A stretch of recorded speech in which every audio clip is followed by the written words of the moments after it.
महाराष्ट्राचा मुख्यमंत्री कोण होणार या एकाच प्रश्नाचं उत्तर गेल्या 4 दिवसांपासून शोधलं जातंय।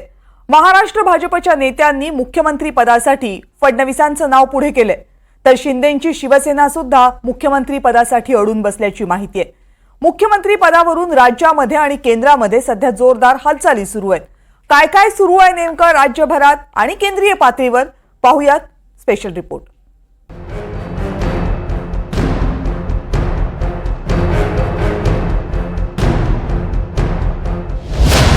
महायुतीत मुख्यमंत्री ठरवण्यासाठी इतका वेळ का लागतोय? शिंदेंची समजूत काढण्यात वेळ जातोय की फडणवीसांची?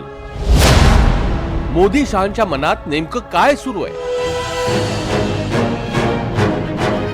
23 तारखेला विधानसभा निवडणुकीचा निकाल लागला। 132 जागा जिंकून भाजपनं अभूतपूर्व यश मिळवलं।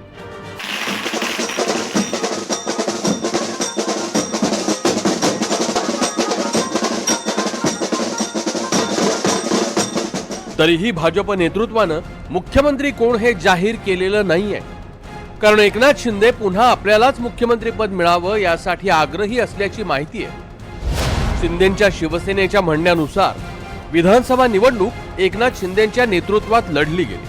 मराठा समाजात एकनाथ शिंदेंची चांगली प्रतिमा तयार झाली। लाडकी बहीण योजनेमुळे शिंदे महिलांमध्येही लोकप्रिय आहेत। शिंदे मुख्यमंत्री राहिले तर स्थानिक स्वराज्य संस्थांच्या निवडणुकीतही चांगलं यश मिळू शकेल। माननीय मुख्यमंत्री एकनाथ शिंदे साहेब यांच्या नेतृत्वाखाली या निवडणुका लढल्या गेल्या। एक चेहरा म्हणून एकनाथ शिंदे साहेब, देवेंद्र फडणवीस साहेब, अजितदादा ही सर्व मंडळी चेहरा म्हणून या महाराष्ट्रातील जनतेने स्वीकारलेली आहे। मी शिवसेनेचा एक कार्यकर्ता आहे, खासदार आहे, त्याच्यामुळे साहजिकच मला असं वाटतं आहे की आमचा नेता मुख्यमंत्री व्हावा। त्या पद्धतीने आमच्या आमदारांनासुद्धा सगळ्यांना वाटतं आहे। आणि आपण पाहिलं की लोकप्रियता आणि याचे जे अनेक महिन्यांचे सर्वे झाले त्यात एकनाथ शिंदे साहेब 1 नंबरला होते। सर्वजणांनीच मेहनत केलेली आहे त्याच्यामध्ये, पण आम्हाला असं वाटतं की एकनाथ शिंदे साहेबांचा चेहरा या राज्याला मुख्यमंत्री म्हणून जाहीर व्हावा। की हे मुख्यमंत्री पदाचे जे काही नाव घोषित करण्याचे प्रत्येक पार्टीची जे काही आमदार असतील, कार्यकर्ते असतील, यांची मनापासून इच्छा आहे। आता एकनाथ शिंदे साहेब मुख्यमंत्री का झाले पाहिजे, तर त्यांचा चेहरा घेऊन आपण हे महाराष्ट्राची निवडणूक लढवलेली आहे। त्यांनी आणलेली योजना हे सक्सेस झालेल्या आहेत आणि तुमच्या माध्यमातून जे काही सर्वे झालेले आहेत त्यामध्ये सुद्धा त्यांना सर्वात जास्त पसंती दिली, म्हणून साहजिक आहे पक्षाच्या कार्यकर्त्यांनी त्यांचं नाव सुचवणं काही गैर नाही। परंतु ह्या सर्व बाबी जरी असल्या तरी येणाऱ्या कॉर्पोरेशनच्या निवडणुका असतील, पुढे आणखीन जे काही दुसरे कामं आहेत ते करण्यासाठी एकनाथ शिंदे साहेब सक्षम आहेत असं अनेकांचं म्हणणं आहे, म्हणून त्यांच्या नावाला पसंती जास्त मिळते। परंतु तरी वरिष्ठ नेते जो काही निर्णय घेतील हा सर्वांना मान्य असेल, आम्हालाही मान्य असेल आणि महायुतीचं सरकार हे अत्यंत खंबीरपणे आणि जोमानं काम करेल एवढी मात्र निश्चित अपेक्षा आहे। दुसरीकडे महाराष्ट्र भाजपच्या नेत्यांनीही मुख्यमंत्री पदावर आपलाच हक्क असल्याचं म्हटलंय। फडणवीसच मुख्यमंत्री व्हावेत असं भाजप नेत्यांचं म्हणणं आहे। फडणवीसांमुळे भाजपला अभूतपूर्व यश मिळालंय। राष्ट्रीय स्वयंसेवक संघाचाही फडणवीसांना पाठिंबा आहे। फडणवीस हे भाजपच्या कडवट हिंदुत्वाचा चेहरा आहे। स्वच्छ प्रतिमा आणि संघटनेप्रती निष्ठा याही फडणवीसांच्या जमेच्या बाजू आहे। तरी आता देवेंद्रजींशिवाय महाराष्ट्रामध्ये दुसरा चेहरा कुठं दिसत नाही। महाराष्ट्राने त्यांना विकास पुरुष म्हणून त्यांना ॲक्सेप्ट केलेलं आहे।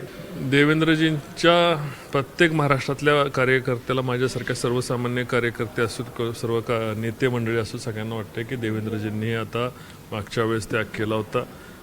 महाराष्ट्राला एका प्रगतीपथावर घेऊन सुद्धा पक्षाच्यासाठी त्यांनी स्वतःचं बलिदान देऊन उपमुख्यमंत्रीपद स्वीकारलं होतं। 132 जागा जर भारतीय जनता पार्टीचा आल्यानंतर पक्षाच्या कार्यकर्त्यांची इच्छा आहे की स्वाभाविक आपल्या नेत्याला मुख्यमंत्री व्हावं ही इच्छा आहे। एवढ्या बीजेपीच्या जागा आलेल्या आहे, या एवढ्या जागा आलेल्या असल्यामुळं आणि बीजेपीतल्या तमाम लोकांचा आग्रह आहे की ते देवेंद्र फडणवीस झाले पाहिजे। याप्रमाणे निर्णय जो आहे तो निर्णय आता आमचे वरिष्ठ घेणार आहेत, त्यांच्या तिघांची बोलणार आहेत आणि कसलाही वाद राहणार नाही। यामध्ये माननीय एकनाथ शिंदेजी यांच्याही पक्षाची मागणी आहे, आम्हाला 2.5 वर्ष तरी आम्हाला द्या, या संबंधाचा निर्णय होईल। त्यांना 2.5 वर्ष मिळालेलीच आहे। अजित पवारांच्या राष्ट्रवादीनेही मुख्यमंत्री पदासाठी फडणवीसांना पाठिंबा दिला। निवडणूक निकालानंतरच राष्ट्रवादीनं आपली भूमिका जाहीर केली. मी अजितदादांचं मनापासून अभिनंदन करेन की त्यांनी चांगला निर्णय घेतला, योग्य निर्णय घेतला आणि त्यांचं कौतुक आहे या विषयामध्ये. मी त्यांचं कधी कौतुक करत नाही, पण आज करतोय तुमच्यासमोर. त्यांनी कोणाला समर्थन द्यायचं हा त्यांच्या वैयक्तिक पार्टीचा विषय आहे. पण तो महाराष्ट्रातले तुम्हाला मी अनेक फोटो आता मोबाईलमधले दाखवू शकतो की माननीय अजितदादा मुख्यमंत्री व्हावेत असे महाराष्ट्राच्या कानाकोपऱ्यामध्ये देखील बॅनर लागलेले आहेत. त्यांच्या बाबतीत मी असं म्हटलं की कार्यकर्त्यांची प्रत्येकाची भावना असते की माझा नेता मोठा झाला पाहिजे आणि तो मोठ्या पदावर बसला पाहिजे. ही नाराजी फक्त सूत्रांकडनं तुमच्यापर्यंत पोचते, अजिबात नाराजी नाही. स्वतः आमचे नेते एकनाथ शिंदेसाहेब जे ट्विट करून सांगतात की महायुती भक्कम आहे, कॉन्क्रीट आहे, त्याच्यामध्ये हे सगळे प्रश्न मिटले पाहिजेत. सोशल मीडियातही भाजप आणि शिंदेच्या शिवसेनेत मुख्यमंत्री पदावरून चढाओढ सुरू आहे. जनतेच्या मनात एकनाथ शिंदे हेच मुख्यमंत्री आहेत अशी एक्स पोस्ट श्रीकांत शिंदे यांनी केली होती, पण काही मिनिटातच ती डिलीट करण्यात आली.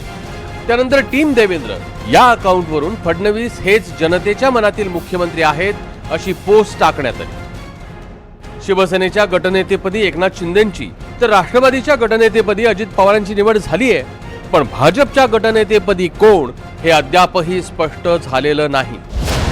भाजपच्या कार्यपद्धतीनुसार भाजपचे निरीक्षक बैठक घेतात. या बैठकीतच आमदारांच्या उपस्थितीत पक्षाचा गटनेता ठरवला जातो. यानंतर आमदारांच्या सह्यांचं पत्र राज्यपालांकडे पाठवलं जातं, पण भाजपनं अद्याप आमदारांची बैठकच बोलावलेली नाहीये. हे असं की एवढं प्रचंड बहुमत मिळालेलं असताना सर्वसाधारण परिस्थितीमध्ये सरकार आतापर्यंत यायला हवं होतं, परंतु ते आलेलं नाही. याचाच अर्थ काहीतरी पेच आहे किंवा सर्वांना विश्वासात घेऊन काहीतरी निर्णय घ्यावा लागणार आहे. आता मुख्यमंत्री पदाचे प्रबळ दावेदार जरी आज भाजपा असली आणि भाजपाकडून देवेंद्र फडणवीस जरी असले, तरी पुढे येणाऱ्या आगामी ज्या महापालिका आणि जिल्हा परिषदांच्या ज्या स्थानिक स्वराज्य संस्थांच्या निवडणुका आहेत, त्या निवडणुकीचा विचार करून काही वेगळा निर्णय घेतला जातो का, की भाजपाकडेच नेतृत्व ठेवलं जातं, की आत्ताची जी व्यवस्था आहे तीही पुढे ठेवली जाते तशीच कायम. या संदर्भात मला वाटतं की भाजपाला अजून काही निर्णय करायचा आहे. एकनाथ शिंदेंनी फडणवीस आणि अजित पवारांच्या उपस्थितीत मुख्यमंत्री पदाचा राजीनामा दिला.